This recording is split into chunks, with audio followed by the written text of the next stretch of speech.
at Strikeforce. Overeem versus Werdum. Heavyweight Grand Prix. Yes. Now here's the question. Okay. Why is it taking so long? What do you mean? To have the next leg. Huh? The next leg of the Heavyweight Grand Prix, for all you people out there who've been following this shit's been going on for a while. Oh, yeah, it was. Because the first leg was what? Beginning of April? Yeah, it was a while ago. Yeah, so first why leg was why have we had to wait this long? They want to stretch it out just like they were doing. No, Kevin. Let's think about that a little better. Josh Barnett couldn't get sanctioned. We had to wait for his 1-year suspension to come up so he could fight again in the States. That's right. Duh. I'm slipping. Anyway, yes, like George said, we had to wait on Barnett to find a I forgot about that. That's the truth of it. Now, what suspension we want to talk about, PEDs. I mean, that's a staple in our show. So we've been waiting on him to get cleared to fight somewhere. I think there's a lot of guys that's jacked on this card. I think most are. Now, let's talk about the first fight. Valentin? Valentin. This is Overeem's actually older brother. Right. And he's going to be fighting Chad Griggs. Okay. Now, off the bat, because Chad Griggs has an impressive record and looked pretty impressive, I would say Chad Griggs all the way. No. But Overeem's older brother, Crafty. yeah, he's got about a 50-50 record. But as of lately, he's been a different fighter. As of late, George corrected me. It's either lately or as of late. Sometimes I just make up my own shit. Like as of lately. As of lately, or instead of saying grip and traction, I say gription. I make up all kinds of shit, son. Like I could just let me. Never mind. Anyway, as of late, he's been very impressive. He's rattled off 4 wins straight, and there's a part of me that's going to say, I'm going to go with Overeem. I am too, because I have a feeling the Overeems are training together, and Alistair's taking this shit serious, and it might, show Valentin, hey, you know what? And here's the other thing that I'm not sure if people understand this, but I told Kevin, why do we get to watch 2 heavyweight bouts before 2 more heavyweight bouts? These guys are fill-ins. If these guys keep winning and staying in shape because they're fighting right along with the heavyweight tournament, and let's say Alistair goes down with a big toe injury, one of these 4 guys, and by 4 guys because the next fight is Daniel Cormier versus Jeff Monson, then one of these guys is going to be given the opportunity to step in. Now, out of these 4 guys, Daniel Cormier, Jeff Monson, Valentin Overeem, and Chad Griggs, who would you like to see step in or have a shot to get into the tournament? Well, I would want to see Cormier. Because he's undefeated right now, and that's the guy that's going to be fighting. We'll go back to the card, but I'd like to see Cormier. Right now, they have him slated to fight Jeff Monson. Now, Jeff Monson is a tough son of a bitch. The problem is he's a T-Rex. That motherfucker is sawed off with the baby arms and huge muscles, and he's an anarchist, in case any of y'all didn't know. And if you don't know what that means, look at his track record, because he likes to spray paint shit on government buildings. And you know what? At least he manned up and said, I did it. Yeah, I don't give a fuck. Nope. You gotta love the guy for that. He's 5'9", he's 240. That could present a problem for a guy. He's fighting Daniel Cormier. That's Chris Cormier used to bodybuild till his body went. Now, Monson is on an 8-fight win streak. But that's not the thing about this 8-fight win streak. What's the thing about the win streak? Let me tell you. It's all been within 11 months. That's fucking impressive. This motherfucker has won 8 straight fights within 11 months. That's insane. This motherfucker has won What Kevin is saying is that this man likes to fight, he enjoys the fight, and that he's going to fight. And if he doesn't have a spray paint can, he likes to fight.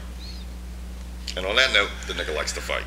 I'm going Cormier in that one. I think he's probably a better, more rounded fighter than Monson. And I think he's going to give Monson the business. I think he is. Monson's going to have to get inside and get those little baby Rex arms moving. Yeah.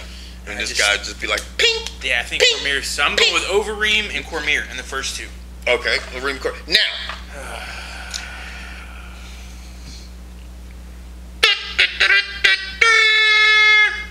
The return of Gina Carano. Rano. And we're not talking about the return back to the fucking big boys buffet bar. We're not talking about pulling her big greasy ass up all you can eat her. Because I'm going to tell you what, if she comes in, and I understand you have gone, and I'm directing it straight to you as if you were watching the show, and I know you're not. It's smart to change camps. Get out of Vegas. Get out of your familiar surroundings. Because obviously, what was going on there, in my opinion, you got lazy. To me, you look like one of the most disinterested fighters I've ever seen in my entire life. To her defense, which I tend to do a lot. She was doing movies and all. She was doing a lot of different things. You saw the same thing with Rampage Jackson. You saw it a while back with Randy Couture.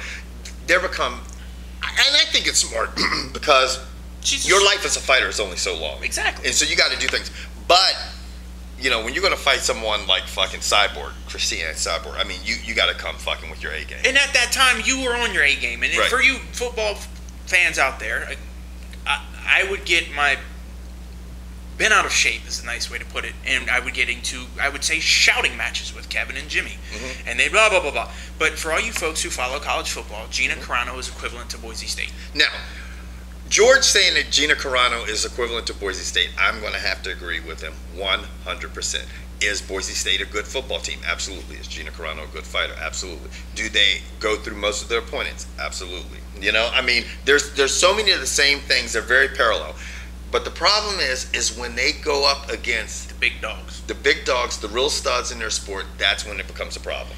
And this person she's fighting, not a big dog, not a stud in her sport. This is fodder. Yeah. And I apologize to you, but that's my opinion. You are 5'7", a $135. Right. You're going to be fighting a fighter who's going to come in a full inch taller than you and killing themselves. If that's the 145 weight limit, she is right here. Yeah. She's going to suck weight to get to 145. Now, we don't know what she's been, her weight's been hanging out. But Gina Carano is a big girl. Like, she's a thick girl. She's a very good-looking thick girl, but she is a thick girl. Yeah. Marketable when she's down in weight and stuff like this. And taking nothing away from the girl, is highly skilled. She's a great fighter. But this girl, I mean, she doesn't even have a wiki page. Okay?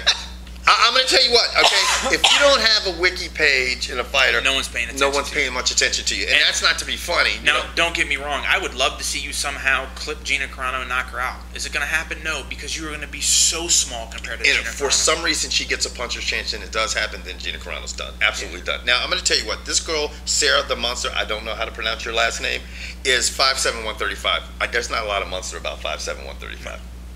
So, hey, George. I'm gonna just say there's not a lot of months that are about 5'7", 135. So anyway, this is Gina Carano's big return, and let's face it, this is in my opinion the equivalent of watching Kimbo Slice fight his first fight in Strikeforce. Here's the fodder. Right. Good luck. This is a chump. Gina Carano should destroy this girl. She should destroy her. Round one, this fight should be done. Yeah, and you know what? Now, to her defense, it's a common thing you see, because all of a sudden she can bring money. She can bring a lot of money, just like Jake Shields, his first fight in the UFC. But he almost lost. So I mean, you've got to come correct, because everybody expects you to walk through this girl and get back into the limelight and fucking start being the face of MMA, women's MMA. How many fights does Gina Carano need to have and win before she fights Cyborg again? She hasn't been in the ring for close to 2 years. Her last fight was August of 2009. She could fight one person. Cyborg could fight another person, and then she could fight one more person and get a shot. So you're looking at February of 12? Yeah, but this is the thing. Women's MMA, in my opinion, is so young. And it is. It's so young, and we don't know what's going to happen with the UFC purchase and Strikeforce. There's so many female athletes that are going to get into this, and all of a sudden, I'm telling you guys, and remember I fucking said this shit, you're going to start seeing some very athlete girls. The Chris Cyborgs are going to be of the norm. You're going to see girls, and you're going to be like, damn, I thought Cyborg was jacked and looked fucking athletic. You're going to see a lot of girls. How long do you think that's going to take? Tops 2 years. 2? Maybe. Shit, I was thinking 10. No fucking way. If they start making it. How's the WNBA working out? The WNBA is still. Is it alive? Let me ask you something. Yes, it's alive, but you're dealing with teams that are constantly contracting, and then they go overseas. But this is the thing. The big name female basketball players have to go overseas. Right. Is that what these girls are going to have to do with UFC being the big dog? They have to go overseas. They'll have to make it a universe. But the thing is MMA is still a young sport, and the women's MMA would be growing alongside of it. If the WNBA paralleled the NBA back in the '60s, there'd be one team left. Right. I don't think so, man. I think there's a lot of people out there. There's a strong female MMA following. When's the last time you watched a WNBA game? Huh? Yeah, exactly. What, WNBA? Yeah. I just don't think a lot of people. I think it's very different with fighting. Do you have Mystics tickets? Yeah, I'm just talking about a fledgling sport. I'm talking about I'm talking about a sport that's trying to still, in my opinion, get off the ground. This is the thing.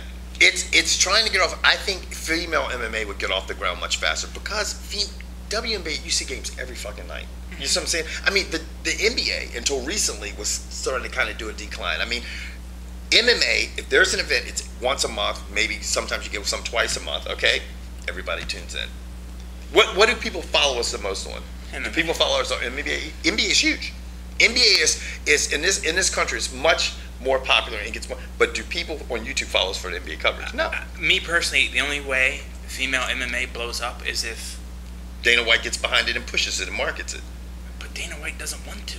Dana White has outrightly said, I have no interest in it. Let me tell you something. When Strikeforce, okay? This is what I want you to think back at, okay? Strikeforce, when Carano fought Cyborg, do you remember the men that fought on that card? No, because that shit was in 09. I don't remember what I did this morning. He wants right. me to remember Now, okay, 09? it was in 09. But the women, after Carano left the women, they didn't have that lot of women on the card. The men kept going on. Look what Strikeforce built up to be. It built up to be something that the UFC was like, gotta purchase this shit. It's starting to grow. Now, if those women were consistently on that card, and all of a sudden we saw somebody else come up and fight Cyborg that presented a challenge. See this? What's you know that what I just did with this? What? I just found out who fought on that card. That technology's a motherfucker. Werdum versus Mike Kyle. Gilbert Melendez versus Ishida. Babalu Sobral versus Masasi. So it was, and then the Carano Santos card was the best. Was the headliner. And it was a pretty good fight that night. Yeah, so, and now you're talking about the guy who was on that card actually beat Fedor, probably the greatest MMA fighter of all time. Strike. Me personally, I've always liked Strike. Well, not always. I've liked Strikeforce and what they've done better than what they're doing. I'm just a big advocate of female MMA. I think it can grow to be something. I think good. Kevin just likes to wrestle with women. I mean, yeah, you know. Now, that was very long, very drawn out, and there are two more fights we need to talk about on this card because we have tangents, and that's normally where we go. Now, an hour-long show. I know. Christ almighty. Barnett's fighting Brett Rogers. Let's face it, Barnett's the favorite. We all figured that. We all know that. But Brett Rogers is a big motherfucker, dude. Yeah. Puncher's chance. I mean, I'm going with Barnett, but I'm going to tell you what. If Brett Rogers catches him with one of them big old hoofs... He's not catching like someone like Fedor who is a much smaller man. Barnett is a big guy. Yeah, Barnett's his size. And Barnett can throw his hands. Yeah, and I hope Barnett gets rid of that pudgy little belly. He's not. He doesn't give a fuck.